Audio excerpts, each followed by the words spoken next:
सच्चिदानंद सद्गुरु साईनाथ महाराज की जय। सद्गुरु भरद्वाज महाराज की जय। गुरुदेव दत्त।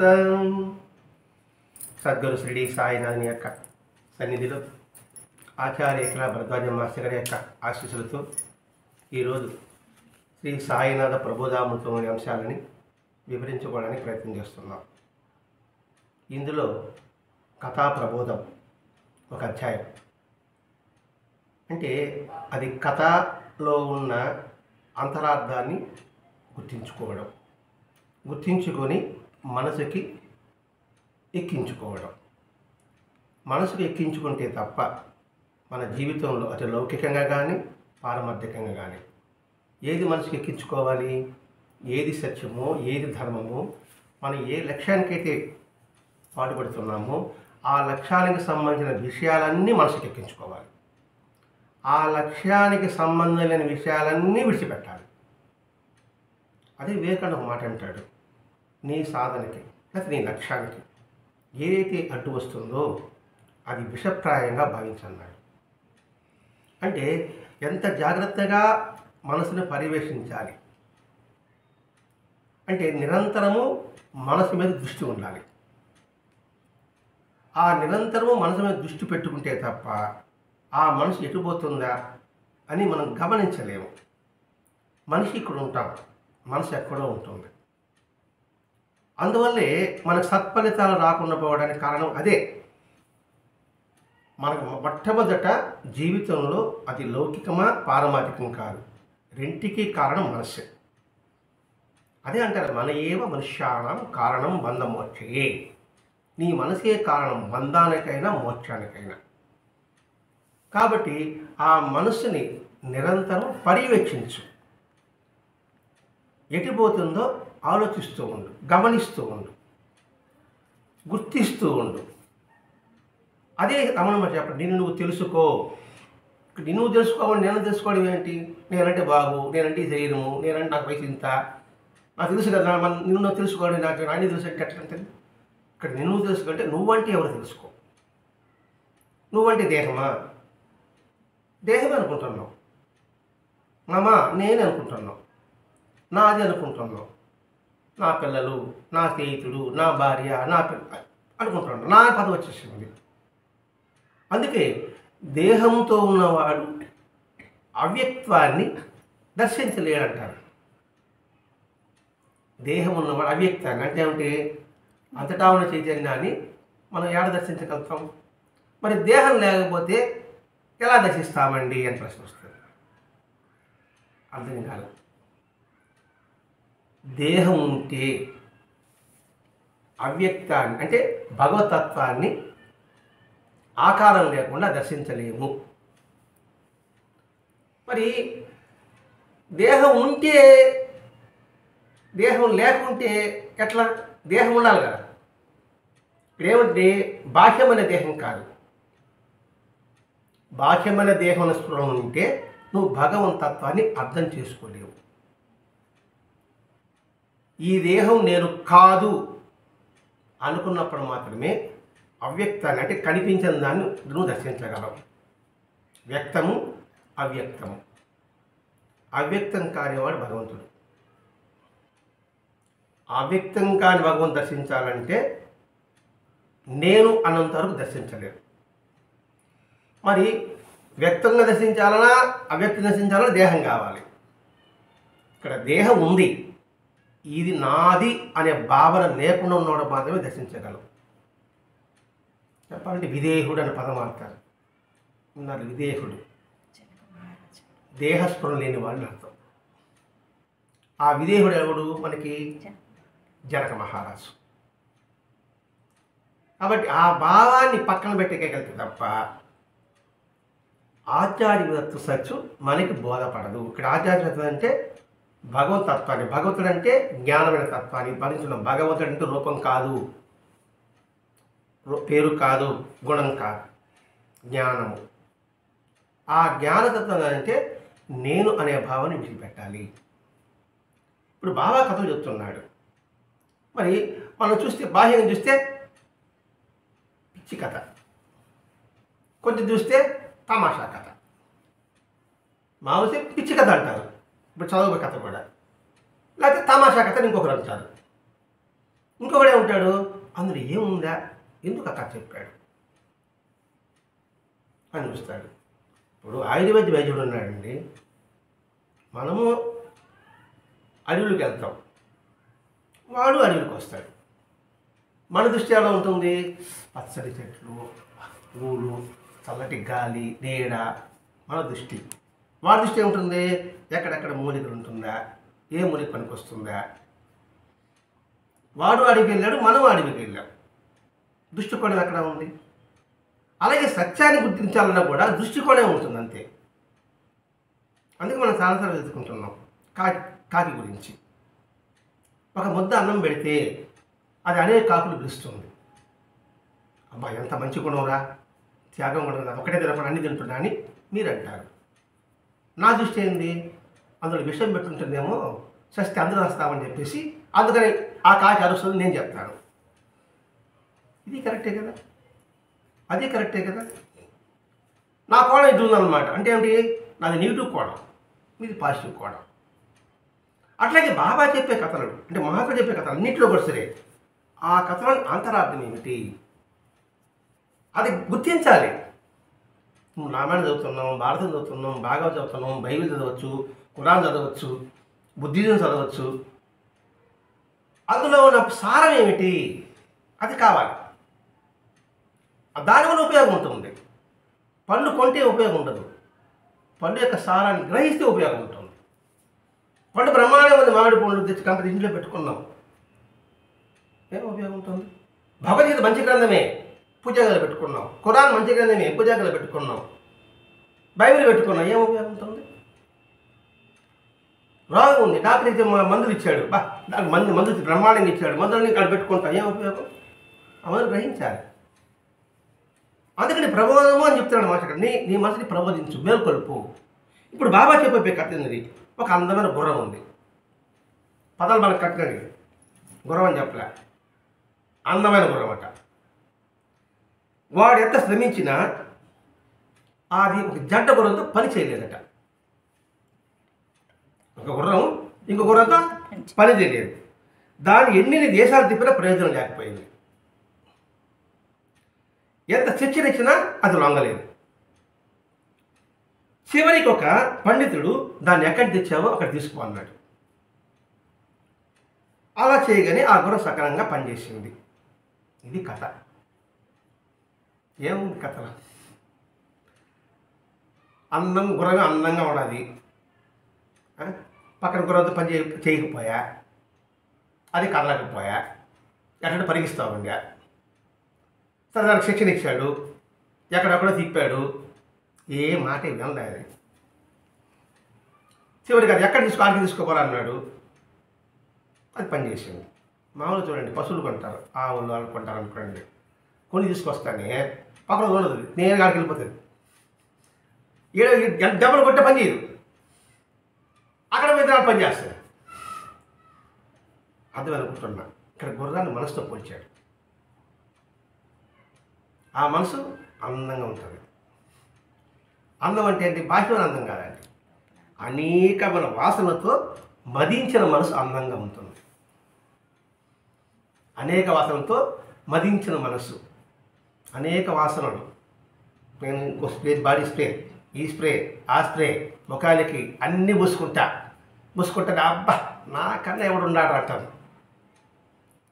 అన్నీ సోదలు చేసుకునేస్తా, ఒక్క వెంట్రుక కూడా తెల్ల కనబడదు. ఇంకా కానీ మాట రంగులు కూడా పెట్టుకుంటా, ఈ పక్క ఒక రంగు, ఈ పక్క రంగు, ఈ పక్క రంగు పెట్టుకుంటా.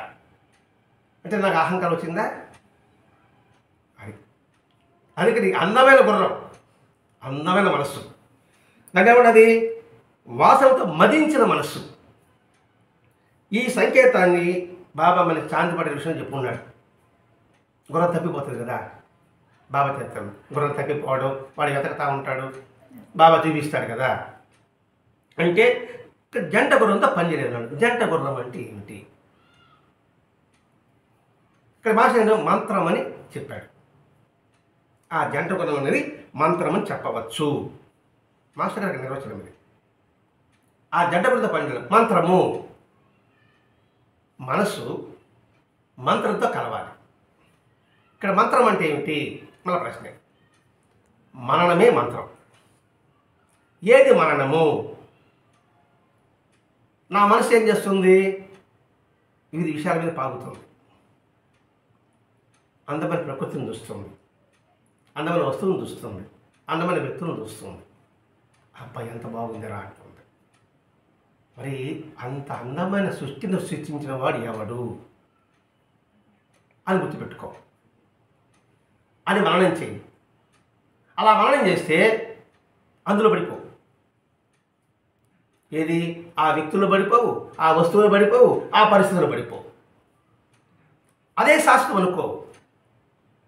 ఇవంతా భగవంతుడికి సృష్టి అని మనసుతో అధ్యయనం చేస్తే సుఖదుఖానికి తావుండదు. నిర్లిప్తంగా ఉంటాడు, చిత్తప్రజ్ఞుడిగా ఉంటాడు, పొంగడం పొంగడం, సమానత్వం కలిగి ఉంటాడు. సమానతంగా, రెండు గుర్రాలు సమానతంగా పోతే కదా ప్రయాణం సాగుతుంది. ఒక గుర్రం అయితే ఎగురుదుడుగా పోతూ ఉంటుంది. అందుకని ఆ జంట గుర్రం మంత్రం అని చెప్పవచ్చు.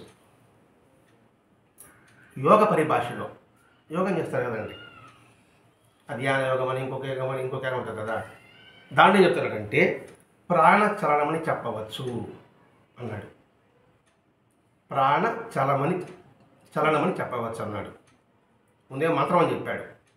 యోగ ప్రేమలో ప్రాణ చలనం అని చెప్పాడు. అంటే ప్రాణచలనం లోపలన్నీ బ్లడ్ సర్క్యులేషన్ అన్నీ కూడా సరి సమానంగా ఉంటేనే ఆరోగ్యంగా ఉంటాం. గుండె కొట్టుకోవడం వల్ల గురించి లివర్ ఫంక్షన్ కావచ్చు, కిడ్నీ ఫంక్షన్ కావచ్చు, అన్నీ నాలుగులో చెమ్మ ఆరిపోకుండా ఆరిపోతా అంటే మన చెమ్మ రావడం కావచ్చు. అదన్నీ గుర్తిస్తాం మనమే ఉన్నా. ప్రాణచలనం అంటే అదే. మరి చెమ్మ ఎట్ట ఉత్పత్తి అవుతుందో ఏందా? చెమట ఇప్పుడు మురికంతా రంధ్రాలు, మరి చెమట వస్తూ ఉంది. మరి ఎక్కడి నుంచి వస్తుంది అది? రంధ్రం ఉంటేనే రావాలా? ఎట్ట వస్తుంది?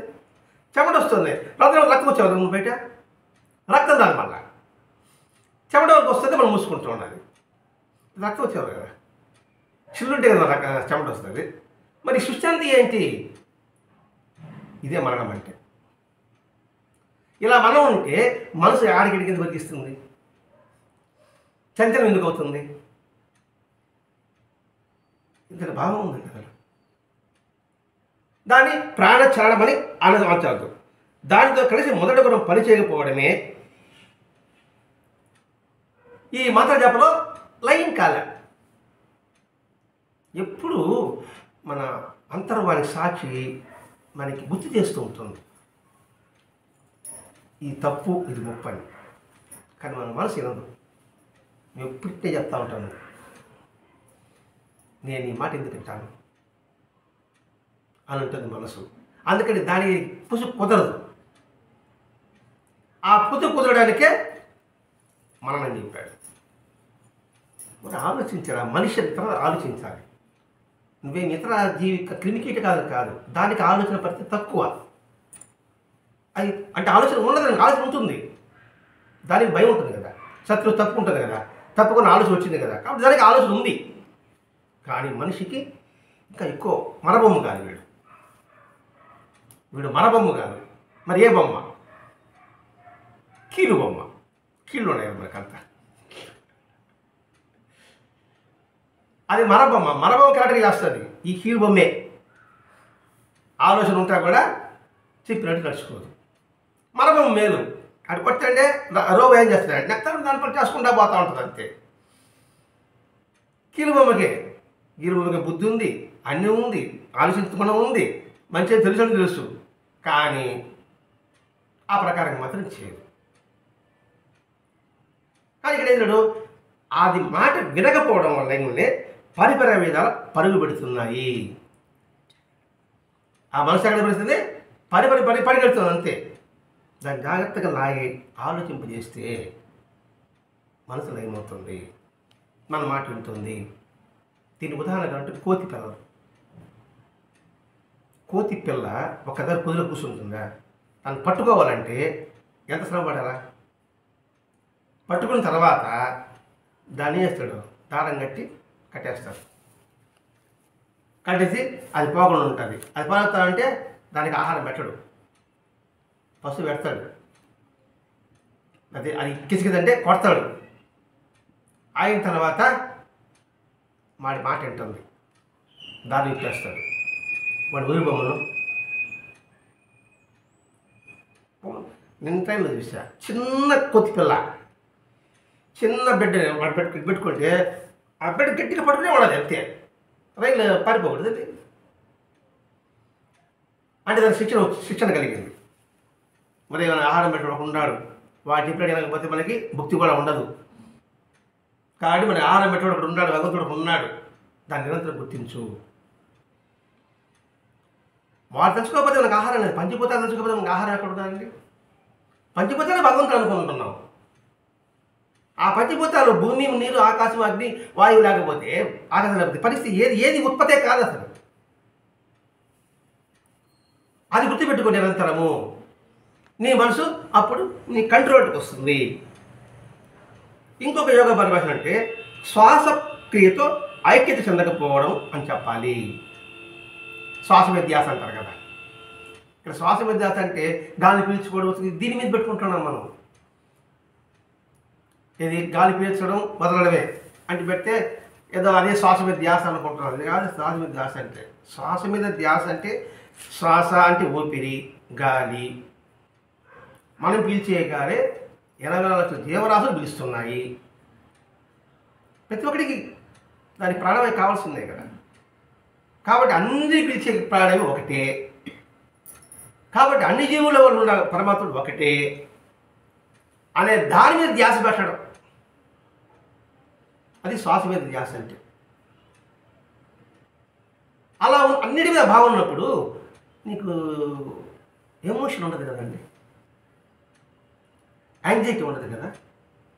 మనమందరం ఒకటే ఒక భావన ఉన్నప్పుడు ఎమోషన్, యాంగ్జైటీలు ఎందుకు ఉంటుంది? ప్రశాంతంగా ఉంటాం. ఇప్పుడు అందరం ఒకటే ప్రశాంతంగా ఉంటాం. ఇప్పుడు మనకి అక్కడ ఉన్న కూర్చొని ఉన్నాము. కొత్త వాడు వచ్చాడు అనుకోండి, మన వాడు కాదన్నప్పుడు కొంచెం మనం అలజడుతున్నాం. అది తెలిసిన వచ్చాడు అనుకోండి, నవ్వుతూ ఉంటాం. ఆ నవ్వుతూ ఉన్నప్పుడు మన సర్క్యులేషన్ బస్ ఎలా ఉంటుంది, ఇక్కడ కొత్త వాడు వస్తాడే మన సర్క్యులేషన్ ఎలా ఉంటుంది గమనించిన తర్వాత అర్థమవుతుంది. కొంచెం తేడా కనబడుతుంది మిషన్ పెట్టి చూస్తే. దాని మీద ధ్యాస ఉన్నారంటే ఇంకా ద్రోహాలు ఏమి ఉండవు. మనసు ప్రశాంతంగా ఉంటుంది, శాంతంగా ఉంటాం, ఆనందంగా ఉంటాయి. బీపీలు ఉండవు, షుగర్ ఉండవు. వాళ్ళ పని బీపీ షుగర్ ఉన్నప్పటికీ దాని బీపీ షుగర్ తగ్గిపోతుంది అనుకుంటాను. తగ్గిన ఒక చూపించడం చూద్దాం. నిజం చెప్పాలి వాళ్ళు, నిజం చెప్పాలి వాళ్ళకి. దీని మీద దృష్టి పెట్టండి, అవే ఉండవు. మనసు ఎప్పుడైతే ప్రశాంతం అవుతుందో ఈ సర్క్యులేషన్ అంతా కూడా సమానంగా ఉంటుంది. ఎప్పుడు ఒక సర్క్యులేషన్ మొత్తం సమానంగా ఉంటే రోగం ఎందుకు ఉంటుంది? అన్నీ వాళ్ళు కరెక్ట్గా పనిచేసిన రోగం ఎందుకు ఉంటుంది? అసలు రోగానికి అసలు అవకాశమే లేదు. ఇంకా వాడు ఆరోగ్యం అనుకుంటాడు వాడు. కాబట్టి ఆ శ్వాస మీద దృష్టి పెట్టుకుంటున్నాడు. చూడండి, మనకి ఒక ప్రశ్నకు సమాధానం దొరకలేదు అనుకోండి అంటాం. అంటే ఏంటి? కాస్త కళ్ళు మూసుకుంటాం అన్నప్పుడు టక్కనే వస్తాం అనమాట. తప్పుతుంది అట్టదా ప్రాక్టికల్ చూస్తే అర్థమవుతుంది. కాస్త ఫ్రీనెస్ వస్తాం అనమాట. ఆ ఫ్రీనెస్లో ఆలోచన వస్తుంది. వచ్చినప్పుడు మనం మాట్లాడే తీరు మారుతుంది, చూపు మారుతుంది. కాబట్టి ఏం చెప్పాడు? దానితో ఈ మనసు ఐక్యత రాదు. ఇది ఎప్పుడు పరిగెత్తేదానికి ఉంటుంది. ఇది ఆడ పరిగెత్తామా, ఈడ పరిగెత్తామని సంగతి. అదే చెప్పాడు, ఇది ఎక్కడ తీసుకుపోయినా ప్రయోజనం లేదన్నాడు. ముందేం చెప్పాడు? మంత్రం చెప్పాడు, మరణం చెప్పాడు, ఆడ తీసుకుపోయాడు, ఆడ వెళ్ళే. ప్రాణచలనం చెప్పాడు, ఆడ వెళ్ళే. శ్వాస ప్రక్రియ చూసుకోమంటున్నాడు, ఆడ వెళ్ళే. ఇంకా ఆడ వెళ్ళినప్పుడు పరిగెత్తే దానికి స్థిమితం అనేది ఉండదు. మనిషికి కూడా స్థిమితంగా మనిషి ఎక్కడ ఉంటాడో ఆలోచించండి. మనం వాడే వస్తువులో లేదే, కాసేపు ఈ వస్తువు వాడుతున్నాం, ఇంకొక బ్రాండ్ మార్చుకుంటా పోతూనే ఉంటాం. ఒక్కొక్క బ్రాండ్ మార్చుకుంటాడు. అది బియ్యం కావచ్చు, ఇంకోటి కావచ్చు, నూనె కావచ్చు, ఏదైనా కావచ్చు కాక. అంటే మనసు స్థిరత్వం లేదు, ఆలోచన లేదు. అదే లేడు ఐటి చదవకపోవడం అంటే ఎన్ని సాధన మార్గాలు దానికి ఉపకరించలేదు. మరి ఏ సాధన మార్గము? నువ్వు ఎక్కడ ప్రారంభమైందో అక్కడికి వెళ్ళు. అప్పుడు ఒక పండితుడు చెప్పాట, అంటే దాని పుట్టుక స్థానం మీద కేంద్రీకరించు. అంటే ఏంటి? మనసు అంటే ఏమిటి? ముందు ఆలోచించు. ఆ మనసు అంటే లోపల అనేది ఎవడదుడు. ఇప్పుడు నేను నిద్రపోతున్నా, నాకు కళ వచ్చాడు, నిద్రలేసా, నాకు కళ వచ్చింది అంటున్నా. నేను నిద్రపోతున్నాను కదా, కళ్ళు మూతపడింది, కాళ్ళు ఏం సమయం లేదు, నాకు బయట దొంగ వచ్చాడా దొర వచ్చాడు కూడా తెలియదు. మరి నాకు కళ వచ్చింది ఎలా చెప్తున్నాడు? అంటే మనసు పని చేసిందా? మనసు కూడా నిద్రపోయింది కదా, మనసు కూడా నిద్రపోయింది, ఏం లేదు.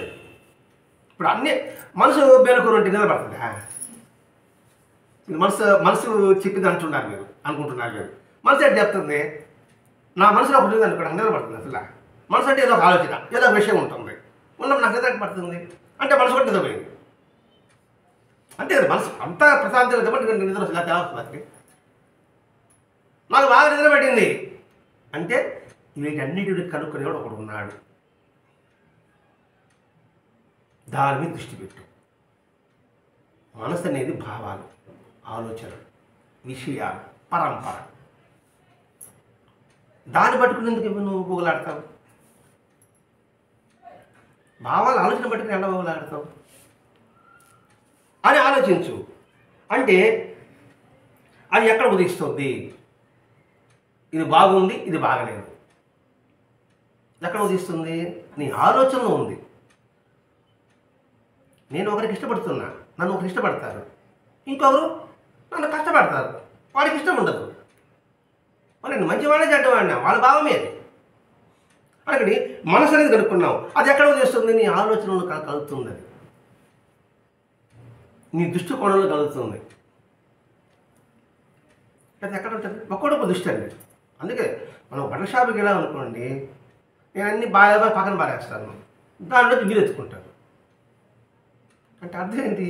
నాకు బాగలేదు, అది మీకు బాగుంది. ఇట్లా ఆలోచించు. ఆలోచించినప్పుడు అలా పరిశీలిస్తే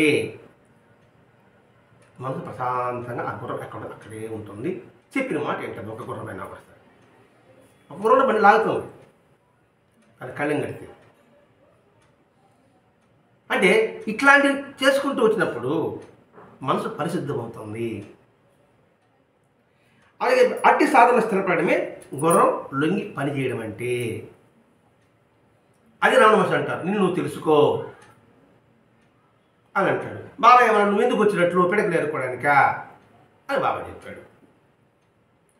బుద్ధుడే చెప్పాడు, మృత్యువును ధ్యానించు, మృత్యు జయించు అన్నాడు. బౌద్ధిజంలో కూడా ఈగండి కథ పదాలు వేరేగా ఉంటుంది అంతే. అందులో ఒక్కొక్కటి నీ శరీర ధర్మాన్ని గుర్తించు. నీలో ఉన్న శరీరంలో అంతర్భాగంలో ఉన్న భాగాన్ని గుర్తించు. పరిశుద్ధమైన అవగాహన కలిగి ఉండు. నీ శరీరంలో ఉన్న పంచభూతాల గురించి ఆలోచించు. శ్మశానంలో నుంచి ధ్యానించి. ఇవి ఉంటాయండి ఆ బుద్ధుడు చెప్పే సూత్రాలు. అంటే ఇవన్నీ చెప్తున్నాడు, నీ శరీరం అంటే ఇది కాదు, పంచభూతాలు కలిగిన శరీరం ఇది. అది ఆలోచించామనుకోండి, మనం ఏమైనా కరెక్ట్గా వెళ్తుంది అన్నమాట. అందుకని అలా ఉన్నప్పుడు ఏముంటుంది? మనసు చంచలం కాకుండా నిశ్చలంగా ఉండడానికి అవకాశం ఉంటుంది. అదేమిటి? అప్పుడు గుర్రం లొంగి పని చేస్తుంది. ఇక్కడ పని చేయడం అంటే ఏమంటే ఏది సత్యమో ఏ ధర్మమో ఆ ప్రకారంగా ఆ మార్గంలో వెళుతుంది. ఎందుకు ఆ మార్గంలో వెళ్ళాలంటే ఆ మార్గం వెళితేనే నువ్వు సత్ఫలితాలు పొందగలవు. ఆ మార్గం వెళ్ళకపోతే నువ్వు సత్ఫలితాలు పొందలేవు. ఎందుకు పొందాలి? మన మనుషులం కాబట్టి. మనం పశువులం కాదు కదా. ఇప్పుడు ఇవన్నీ ఆధ్యాత్మిక రూల్స్ అండ్ రెగ్యులేషన్స్ ఎవరికి? మనిషికా పశువులకా? నాకెందుకంటే గోడ మీద రాస్తారు ఇక్కడ యూరిన్ పోయరాదని. మనిషి పోసాడంటే వాడు ఫైన్ వేస్తారు. అదే పశువు పోసిందంటే ఫైన్ వేస్తారా? ఇట్లా ఆలోచించాలి అసలు. అంటే ఇవన్నీ కూడా మనం సంస్కరించుకోవడం కోసమే అని పెట్టుకున్నప్పుడు సరైన మార్గంలో వెళతాము. మనసు ఎప్పుడైతే లొంగుతుందో ప్రాణం కూడా లొంగుతుంది. ఇప్పుడు చెప్పడం మన ప్రాణచలనం కూడా మనసు ఎప్పుడైతే కంట్రోల్ అవుతుందో ఇంక మొత్తం ప్రాణచలనం కూడా కరెక్ట్గా పొజిషన్కి వచ్చేస్తాం. కరెక్ట్గా పొజిషన్ అయినప్పుడు ఏమంటే అంత శరీరం బాగుంటే మనసు బాగుంటుంది, మనసు బాగుంటే శరీరం బాగుంటుంది. మొదలు లింకే. పెళ్లి కుదిరితే కానీ పిచ్చి కుదరదు, పిచ్చి కుదిరితే కానీ పెళ్లి కుదరదు అనే భావాన్ని ఇక్కడ వ్యక్తపరుస్తున్నాడండి. ఇక్కడ ఈ రెంటికి మూలం ఒకటే. అంటే ఉత్తమాధికారి మనస్సు స్వస్థలం కావడం వలన ప్రాణచలనం దానికి అదే ప్రాణాయామం అవసరం లేకనే కేవలం కుంభకాన్ని పొందుతున్నాడు. అంటే యోగంలో ఒక మాట, కుంభకాన్ని పొందుతాను ఒక మాట అన్నాడు. ఇక్కడ ఎప్పుడైతే మనసు స్వస్థత చెందుతుందో ప్రాణచలనం దానికి అంతటి అదే ప్రయత్నం లేకుండానే ప్రాణాయామాల అవసరం లేకుండానే ఒక స్థితి పొందుతుంది. దీనికి ఎలా చెప్పాలంటే అష్టాంగ యోగ మార్గం పతంజలి భాష. అష్టాంగము యమము, నియమము, ప్రాణాయామము, ఆసనము, ప్రత్యాహరణ, ధారణ, తర్వాత సమాధి, ధ్యానం, సమాధి. 8 చెప్పాడు, 1 by 1 చెప్పాడు. ధ్యానం ఎన్నోది? 7. నేరుగా ధ్యానం పోతానంటే ఎలా వీలవుతుందండి? అసలు ధ్యానం ఎలా వీలవుతుంది? ఆయన ఎన్నో చెప్పాడు, 7 చెప్పాడు. 7 మిట్టది. 1 మీరు ఎగ్గిరి 7 మిట్టది పోతే మనం ఏమవుతుందమ్మా? నడు జరుగుతుంది. ఎందుకు యమము నియమము చెప్పాడు? యమము ఏది చేయాలో అది చేయి, నియమము ఏది చేయకూడదు అది చేయకుండా ఉండు. ఎప్పుడైతే ఉంటుందో మన బ్రీతింగ్ కరెక్ట్గా ఉంటుంది. ఎప్పుడైతే బ్రీతింగ్ కరెక్ట్గా ఉంటుందో శరీర ప్రసరణ కరెక్ట్గా ఉంటుంది. నువ్వు ఏ ఆసనంలో కూర్చొని ఇబ్బంది ఉండదు. మన ప్రయత్నం చెప్పాలి, ఈ ఆసనం చేసుకోవాలి, ఆ ఆసనం వేసుకోవాలి లేదు. ఎప్పుడైతే మనసు వీటింటి మీద ఏది చేయాలో అది చేయడం, ఏది చేయకూడదో అది చేయకుండా ఉంటే మన బ్రీతింగ్ లెవెల్ కరెక్ట్గా ఉంటుంది. బ్రీతింగ్ లెవెల్ కరెక్ట్గా ఉంటుంది, ఈ శరీర ప్రాణాయామం కూడా కరెక్ట్గా ఉంటుంది. అప్పుడు నువ్వు పద్మాసనం వేసుకో, శీర్షాసనం వేసుకో, ఏమైనా వేసుకో, దానంతా ప్రశాంతంగా ఉంటుంది. ప్రత్యాహారం అంటే ఇతరులు ఆశించకుండా ఉండు. ధారణ, ఈ భావాన్ని నిరంతరం మనసులో ధరించు. ధారణ ధరించడం అని. తర్వాత ధ్యానం. ధ్యానం అంటే ఎరుకుతో కలిగి ఉండడం, కళ్ళు మూసుకోవడం ధ్యానం అంటే. ఇవన్నీ కూడా ఎరుకుతో కలిగి ఉండడం. ధి ప్లస్ యానము, ధ్యానం అంటే బుద్ధితో ప్రయాణం సాగించు. ఎరుగుతో ఉంటే ఇంక సమాధి, సమ్ ప్లస్ ఆది, అందరిని సమవాదం చూస్తాం. సమాధి అంటే పడిపోవడం కాదు, సమత్వం ఏర్పడుతుంది. ఇది పద్ధతి మనకు చెప్పింది. అది ఇప్పుడు ఇలా చేస్తే మనసు స్వస్థత అవుతుంది. మన ప్రయత్నం లేకుండానే అన్నీ కూడా అది కేవలం కుంభకాన్ని పొందుతున్నాను. కుంభకాలు అంటే ఆనందం అనుకుందాం మనం. దాని అర్థం మనకు తెలిసిన పరిధి అది. పెద్ద మనకెందుకు, మనకు అర్థం కాదు కాబట్టి. వాటి యజమాని పని నెరవేరుతుంది. వాటి యజమాని పని నెరవేరుతున్నాడు. వాటి యజమాని ఎవడు? వాటి యజమాని ఎవరు? వీటికంతా యజమాని ఎవరు? భగవంతుడు. నీకు భూమి మీద పంపించి అత్యంత ఉన్నతమైన ఉత్తమైన మానవులకు ఇచ్చి, ఆ ఉద్దేశం ఏమిటి? ఇచ్చి పుచ్చుకోదారంతో ఉంటూ, పుచ్చుకోవడమే కాదు ఇచ్చి పుచ్చుకోవడం దానితో ఉంటూ వసుదైవ కుటుంబంగా మెలగమని ఆ యజమాని ఉద్దేశం. ఏ యజమాని? భగవంతుడు మనం సృష్టించిన వాడి యజమాని. వాడికి ఏ పేరైనా పెట్టుకోండి, అర్థమని భావిస్తాను సార్. వాటి యజమాని పని నెరవేరుతుంది అన్నాడు. అంతే బాగా అంటాడు. భగవంతుడు మనం ఏ పరిస్థితుల్లో ఉంచితే ఆ పరిస్థితిని తీసుకోవాలన్నాడు. అంటే అర్థం ఏంటి? ఆయన చెప్పిన పని ఆయన తృప్తికర రీతిలో జీవించడము, అదే ఆయన పని నెరవేరడం. మీకు ఒక పని అప్పగించాడు, మీకు ఒక పని అప్పగించాడు, నాకు ఒక పని అప్పగించాడు. అప్పగించడం అంటే ఈ పని సకలంగా నిర్వర్తిస్తే ఆయన కోరిక నెరవేరుతుంది. ఆయన తృప్తికర నెరవేర్చకపోతే ఆయన అసంతృప్తిపడతాడు. అనవసరంగా నేను ఇక్కడ పంపించాను. టాకింగ్ పవర్ నాకు ఇచ్చాడండి.